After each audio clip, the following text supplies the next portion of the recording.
మీకు చెప్పేది అర్థం కావడం లేదు. వాళ్ళు డబ్బు కోసమే మీ సంబంధాన్ని చేసుకోవాలనుకుంటున్నారు. అతని క్యారెక్టర్ మంచిది కాదు. కావాలంటే తారని కలిసి అడగండి. ఆ దొంగనా? ఆ అమ్మాయి దొంగతనం చేయలేదండి. భాస్కరే ఆ అమ్మాయిని దొంగగా మీ ముందు నిలబెట్టాడు. అదంతా అతను నాడిన నాటకం.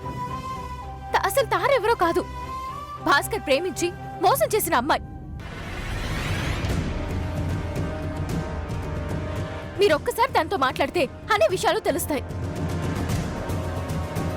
సరే మాట్లాడతాం, ముందు నువ్వు బయటికి రా. నేను ఇంత చెప్తున్నా మీకింకా అతని మీద నమ్మకం పోలేదు కదా? సరే, ఏదైతే అదైంది. నేను పోలీసులకు ఫోన్ చేస్తాను. వద్దు వల్లి. అయితే భాస్కర్కి ఫోన్ చేయండి.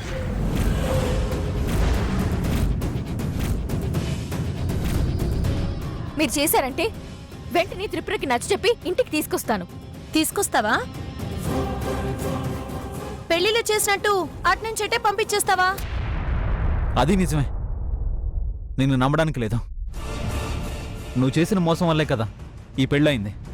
మోసం చేసింది, నా గొంతు కోసింది మీరు. వల్లి, ఒకసారి దగ్గరికి రా. నేను రాను. ఏం చేయను రా. నేను రాను. ఎన్నిసార్లు చెప్పాలి? అమ్మా, పిన్ని, మీరు కాస్త పక్కకి వెళ్ళండి. అబ్బా, వెళ్ళండి అమ్మా.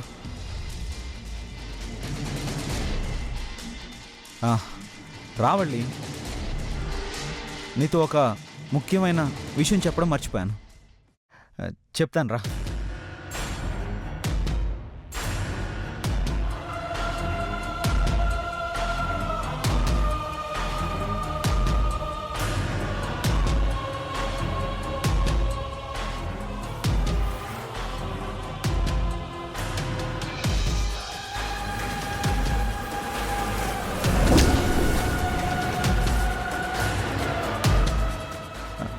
రావల్లి.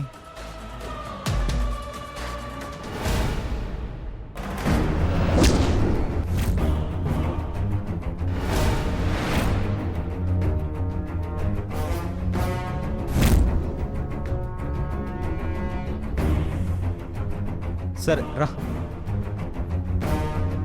అసలు విషయం ఏంటంటే వల్లి, పెరియ బాబు, పెరియ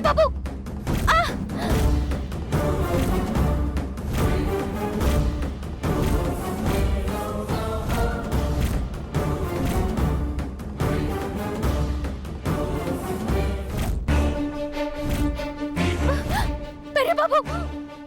మీరు ఏం చేస్తున్నారు? వదలండి. పట్టుకున్నది వదలడానికి కాదు, ఇది మోసం. నువ్వు చేస్తున్నది కాదా? ముఖ్యమైన విషయం చెప్తానని పట్టుకున్నారేంటి?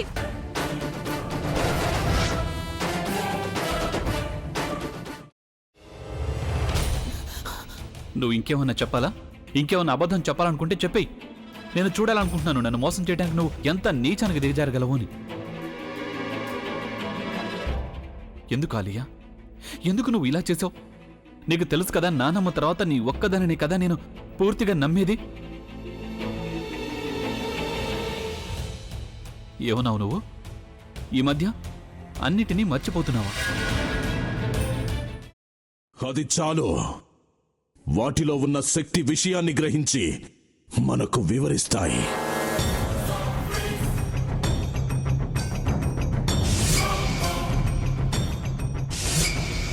ఎవరు ఆ దండ విప్పొద్దు, గది తలుపులు తెరవద్దు.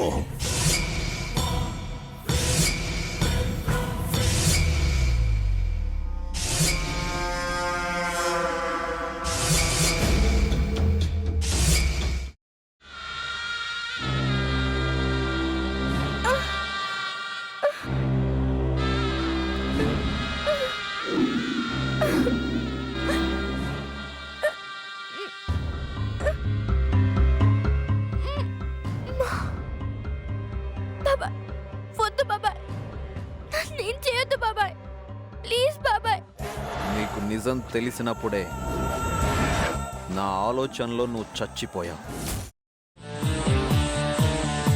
అబ్బా ప్లీజ్ కొంచెం తినండి ప్లీజ్ భీమారావు గారు మీరా ఇగో మీరా కాదు సక్కుబాయ్ అవును మీ పనామే లేచిపోయిందని చెప్పి కంప్లైంట్ ఇచ్చినావు కదా. రేయ్ ఆయన కంప్లైంట్ ఇచ్చింది లేచిపోయిందని కాదు కనిపించడం లేదు అని. అచ్చా, అట్లానా? సరే మేడం. ఇడియట్. ఆ వంట మనిషి పేరేంటన్నారు? రత్తాలు మేడం. ఏం పెద్ద మంచి, నీ వంట మంచిని కూడా మేడం అని పిలుస్తావా? రేయ్ హాఫ్ బ్రెయిన్,